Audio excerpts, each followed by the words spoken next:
Que sepáis que estamos en el tercer cementerio de la ciudad, porque la línea, aunque ciudad joven, fundada en 1870, el primer cementerio que hubo estuvo donde hoy en día está la Plaza de la Constitución, más conocido como la Explanada, porque allí estaba la capilla de la Purísima Concepción y da la casualidad que con el tema de los asedios a Gibraltar, cuando morían militares o algo, pues había que tener un lugar donde enterrarlo. Se enterraba allí en aquel patio. Cuando la ciudad va creciendo como pedanía, sobre 1860 todavía no está fundada como municipio, el segundo cementerio ese se clausuró, está donde hoy en día está el Colegio Santiago y la Policía Nacional, ¿vale? Que sepáis que ahí estaba el segundo cementerio de la ciudad. De hecho, el problema que había con ese cementerio, porque la línea cada vez que hacía algo, como siempre está abandonado por cualquier gobierno de España, se tenía que hacer las cosas por sí mismo. De hecho, cuentan las crónicas que lo único que podía hacer el ayuntamiento era lo que era la entrada, y para rodear ese cementerio era base de cañas de playa, ¿vale? Había un problema. Cuando ese cementerio ya en pleno siglo XX, sobre 1905, que la ciudad seguía creciendo, estaba en tan mal estado que se decía que el Día de los Difuntos estaba totalmente prohibido que la gente fuera a visitarlo, sino solo podía ir el operario del ayuntamiento, ¿vale? Así que la demanda de hacer un nuevo cementerio viene de muy antigua, y ahí podéis ver en aquella lápida conmemorativa, precisamente que en el año 1903 es cuando ya empiezan las obras del cementerio. De hecho, para que os deis cuenta de un detalle, la caballerosidad de la política del siglo XX, porque el cementerio lo empezó a hacer el alcalde Fariña dimite, lo sigue Ramírez Galuzu en 1903, y en 1906, cuando ya se inaugura, siendo otra vez Fariña, para en agradecimiento se pone un alcalde que había entrado y otro alcalde saliente.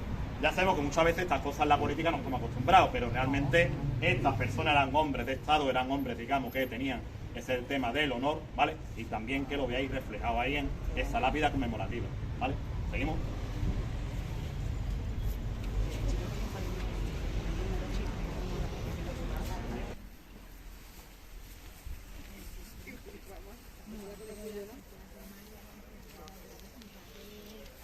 Daría totalmente a la parte de una catedral con esos pequeños pináculos y demás en gótica, con los ángeles, que son muy costumbre también de la Edad Media, siglo XIX, precisamente para proteger lo que es la entrada al panteón, ¿vale?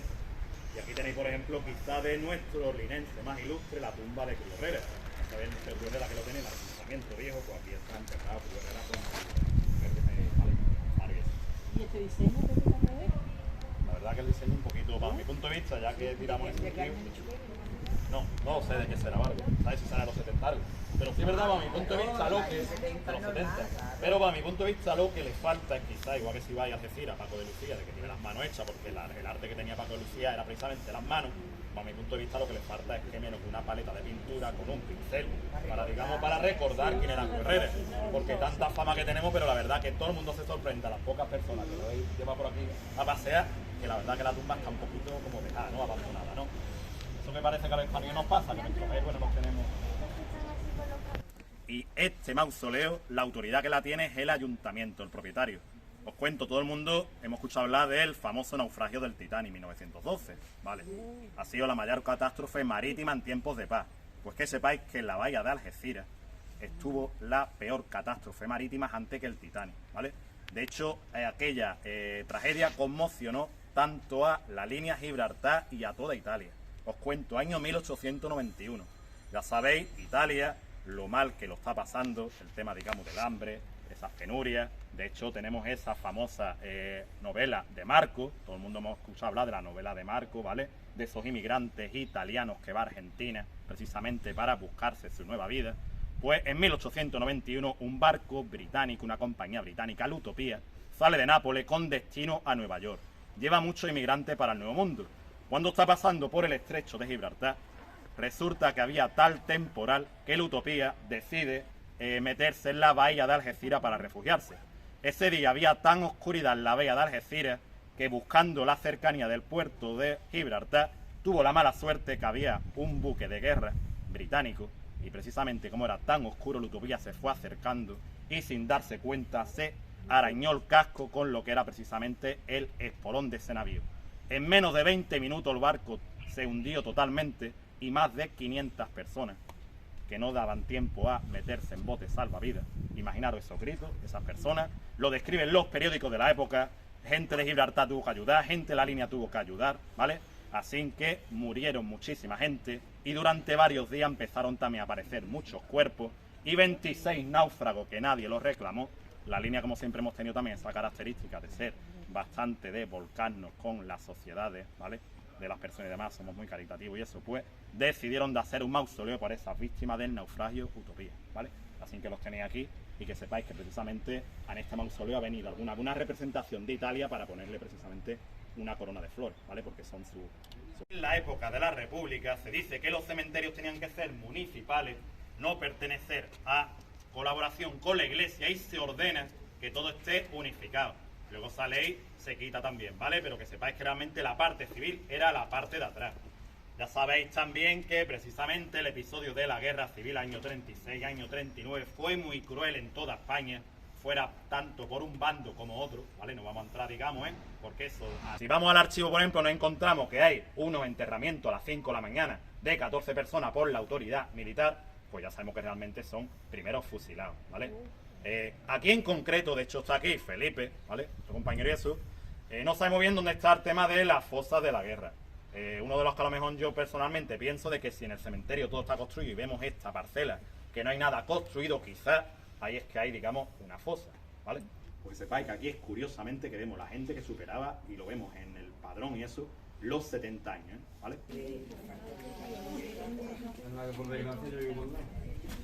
Que sepáis que Leopoldo Diáñez Díaz de Bustamante ejercía como oficial mayor del ayuntamiento, un poco como si fuera secretario, ¿vale? Es un rango menor, porque normalmente secretario era un habilitado nacional del Estado, y esto, digamos, eran personas de aquí del municipio.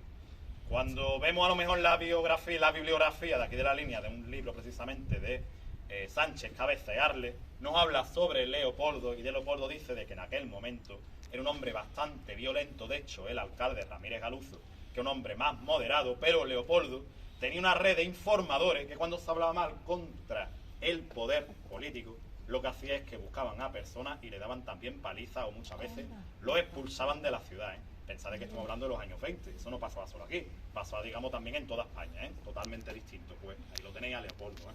Sabéis también que en todos los municipios de España, en todos los cementerios, debe de haber una cruz de nuestra guerra civil, el año 33, un monumento a todos los caídos, a todos los caídos siempre los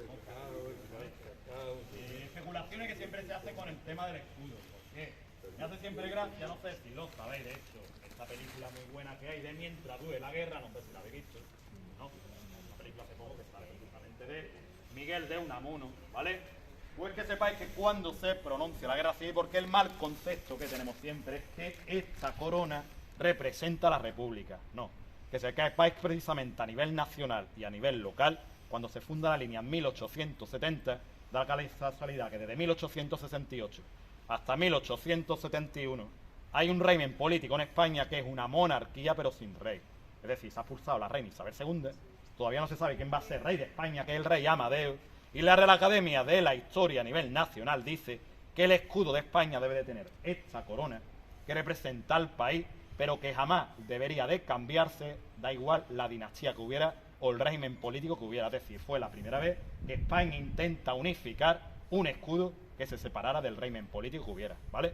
La República, en un error también, la recupera, cuando curiosamente había representado la monarquía de Amadeo, perdón, la monarquía anterior a Amadeo, y ya luego precisamente la época de Franco, al principio cuando se hace el alzamiento, precisamente no se hace para poner una dictadura, sino para poner una república de ultraderecha, porque toda la camarilla, todos esos generales que rodeaban a Franco, como Castilla precisamente, pues lo que querían era volver a poner una república, pero no que tuviera con el Frente Popular, ¿vale? Así que el principio, el franquismo, de hecho, la curiosidad es que esa bandera tricolor, para que no diera error, lo que se hace es que la parte de abajo para el bando nacional se pone rojo, pero el escudo era exactamente el mismo. Fue ya luego en la dictadura cuando se pone todo lo que conocemos, digamos, como lo del águila, ¿vale? Pero que sepáis este detalle, porque mucha gente se la asocia solo a la república, pero también la usó el bando nacional durante los primeros tiempos de la guerra, y también fue de la época del gobierno provisional entre Isabel II y el rey Amadeo. En el año 1921, cuando se cumple el cincuentenario de la ciudad, se va a hacer un homenaje a todos los la primera corporación del ayuntamiento, pero cuando empiezan a buscar quién quedaba vivo, curiosamente el único que sobrevivía era Ramírez Galuz, con cerca de 80 años. ¿Por qué? Porque los primeros miembros de 1870 tenían unos 50 años y ya en los años 20 no habían sobrevivido ninguno.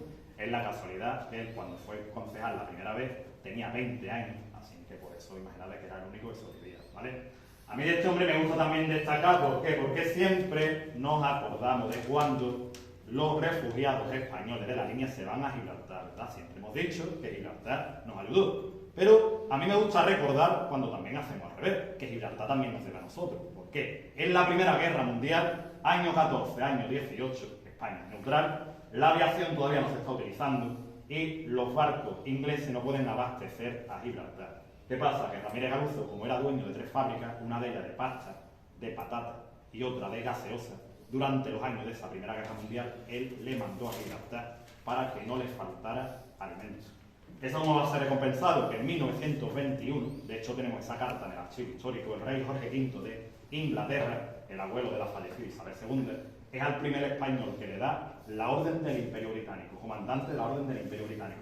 Curiosamente, meses después se le da al rey Alfonso XIII. ¿Por qué? Porque está emparentado con los Windsor, por la reina, su mujer, Victoria Eugenia, ¿vale? Pero que sepáis que al primer español que le dieron la máxima condecoración del Imperio Británico fue a Ramírez Galuz, y que él fue el que ayudó a Gibraltar que no pasaba también hambre, que eso también hay que recordarlo, no siempre va a ser la parte al revés cuando ellos nos ayudan a nosotros, ¿vale?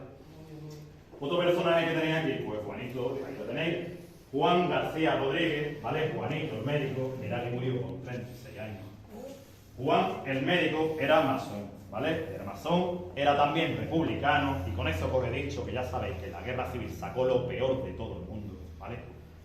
Lo fusilaron.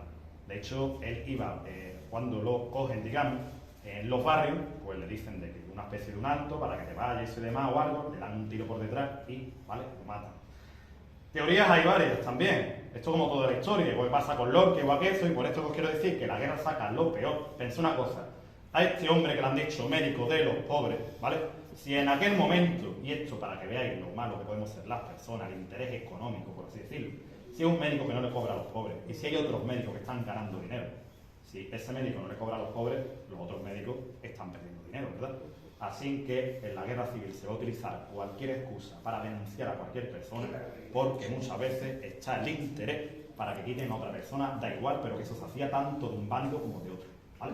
Si os interesa bastante el tema, existe un profesor que es del Virgen de la Esperanza, se llama José María Lázaro Gruña, lo podéis buscar por internet, que ha hecho un estudio muy bueno sobre el cementerio judío que es bastante interesante, ¿vale?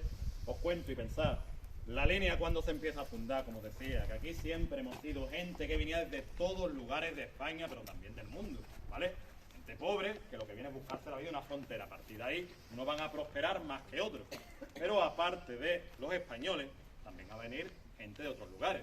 Si vienen gente inglesa, pensad que los ingleses, por tradición, que son protestantes. En la calle Teatro existía la iglesia protestante. Pero cuando seguramente habéis pasado más de una vez por la calle Teatro, enfrente de, no quiero dar nombre por no hacer publicidad, de esa entidad bancaria, pero sabéis cuál es, ¿verdad? La casa esquina, claro, no me gusta hacer publicidad, ¿vale? No hace falta decirlo. Bueno, ¿vale? Pues seguramente habéis visto una casa antigua que era una guardería, ¿verdad? Habéis pasado por ahí o algo, que tiene una decoración que os puede llamar bastante la atención porque es mozárabe, porque sepáis que estáis ante la sinagoga de la ciudad, ¿vale? Claro, pensad una cosa, gente que tiene que vivir en un sitio, ¿vale? Pero las personas que viven en una ciudad, luego también, que quien tenga sus creencias religiosas, tiene que verse representado. Los católicos no tenían problemas, tenían la iglesia inmaculada. Los protestantes, su iglesia protestante. Pero los judíos, pues también tenían que tener su sinagoga. Es decir, que la línea en aquel momento, imaginaros cómo era, de gente que venía de todos los lugares y que seguía sin ningún tipo de problema. ¿Los judíos, ¿vale? eso porque estaban aquí? Estaban en Gibraltar. Salieron del norte de Marruecos, ¿vale? Cuando la guerra de Marruecos se hace en el siglo XIX, ya sabemos que la primera comunidad judía viene en 1850, más o menos. Y ya a partir en el cementerio viejo, ya lo digo, el cementerio viejo, el que os he dicho, la calle Jardines, sabemos que hubo un decreto del ayuntamiento en que se permitió que el centro iba a ser para los católicos, la parte de la izquierda iba a ser para evangelistas y protestantes y la derecha iba a ser para el cementerio judío, ¿vale? Así que aquí tenéis el cementerio judío. Porque la casa la funda este hombre Bartolomé Lima. Bartolomé Lima fue alcalde del partido progresista de la ciudad y representa la típica sociedad de la línea. Él vino con 4 años de Estepona, su familia era bastante humilde y cuando llega a la línea se hace bastante dinero. De hecho fue el famoso porque lo que tenía varios teatros aquí en la línea. Donde hoy en día está el Chalet Amato, la Universidad Menéndez Pelayo. Ahí había un teatrito que se llamaba Pascualini en honor de su hijo que murió siendo niño. Y también justo al lado de su casa, la calle Real, estaba el Teatro Cómico. Él se casa con una mujer de Gibraltar, lo que estamos aquí acostumbrados. Linense que se casan con gibraltareños, ¿vale? ¿Y qué pasa? Que como él lo que tiene es su hija, Leo Vigilda Lima, se casa con Villar y a partir de ahí todo el mundo va a conocer la casa como la Casa Villar. Pero que sepáis que realmente el fundador era Bartolomé Lima, ¿vale? Otra cosa curiosa también que seguramente a todos los que estáis aquí os gusta la feria, ¿vale? Que sepáis que el Domingo Rociero nace en esa casa en los años 70 y que a partir de ahí se va a extender a todo el campo de Gibraltar. Pero que sepáis que el Domingo Rociero nació en esta casa de la línea, ¿vale? Dale, haciendo esta visita, que esto no, que al final después se puede... Así que lo que hace, invierte en la línea. De hecho, varios de sus edificios famosos tenéis la actual Universidad Menéndez Pelayo, eso era su casa que está enfrente de la Plaza de Toros, o tenéis el edificio que hoy en día es la clínica que hay en la calle Clavel, tampoco voy a hacer publicidad, ¿vale? Antiguamente se llamaba Hotel Universal, yo, bueno, ya metí un poco la pata, ¿vale? Pero que sepáis que también lo hizo Amato, ¿vale? En la calle Clavel hace grande edificación y otro que hay enfrente el Teatro de la Velada, pues aquí está enterrado Amato. De hecho, a mucha gente le sorprende que esté enterrado aquí porque se cree que estaban enterrados en Gibraltar. Pues lo tenemos aquí, ¿eh? Esta familia maltesa enterrada. Gente que, la verdad, que le dieron una imagen distinta a la ciudad porque pasamos de edificaciones normales de 2 plantas del siglo XIX a aquellos edificios ya de la arquitectura racionalista de 4 plantas. Es un poco de darnos un aspecto de como si fuera igual que una capital de provincia. ¿Por qué? Nosotros sabemos que en la línea siempre hemos sido un poquito negados para los idiomas, vamos a reconocerlo, ¿no? Y si ellos quieren hacer comercio con esta zona, lo lógico es que utilicen la lengua que puedan hablar en los dos sitios. Así que en Gibraltar atípico de usar el español como lengua comercial, ¿vale? Ya luego lengua oficial o algo en la británica. De hecho, si vais al cementerio de Gibraltar, es curioso que las tumbas del siglo XIX están en español. Y luego por ese cierre de la verja, de ese sentimiento por haber estado cerrado, pues tiene su lógica que se haya sido contra español y sea todo en inglés, ¿vale? Pues este hombre se viene aquí a la línea porque esos caminos antes eran distintos, eran más malos. Imaginaros, tenía que estar siempre desde Cádiz capital, venía aquí a esta zona para hacer trabajo, se establece aquí, pone aquí su imprenta y se casa con una linense y ya nace su hijo. Pues aquí está enterrado José Cruz García, que es el padre, con su mujer, que fue también alcalde de la línea, ¿vale? Él llegó a ser alcalde de la línea durante un año. ¿Pero que usted era gaditano? Sí, él era gaditano. De la entrada. Como tú quieras, que para... No, pero de ella no es alumna mía. ¿Ah, no? Ella no. Oficina de turismo, pues perdona, oficina de turismo, ¿vale? Contactéis con ella. Ni que existía ese ¿Vale? Facebook. Bueno, pues cuando hagáis la ruta centro, os vais a encontrar que enseñamos una casa en la plaza de la iglesia con esquina Duque Tetuán, donde hoy en día está el bar La Parada, ¿vale? Como si es de aquí, digamos, sí vamos a darle publicidad. Los comercios de aquí sí le damos publicidad. Entidades financieras y otros supermercados no, pero los de aquí sí hay que darle publicidad, siempre. Pues ahí tenéis el bar La Parada, porque sepáis que esa era la casa de Ruperto Toledano, enemigo político de Bartolomé Lima, también era masón, y él era del Partido Conservador Monárquico en aquel momento. Pues aquí tenéis su panteón, el de la familia Toledano, ¿eh? Es decir, los toledanos están aquí enterrados. Que de hecho se emparentaron con la familia Vitti, que los Vitti es esa casa tan bonita que acaban de restaurar en la calle Duque Tetuán, ¿verdad? Que la han dejado muy bien y nosotros desde PHL precisamente le hemos hecho un reconocimiento porque no estamos acostumbrados en la línea a que se recupere así lo que es el patrimonio privado, ¿vale? Pues ya está, y ya con esto pues que termina la visita.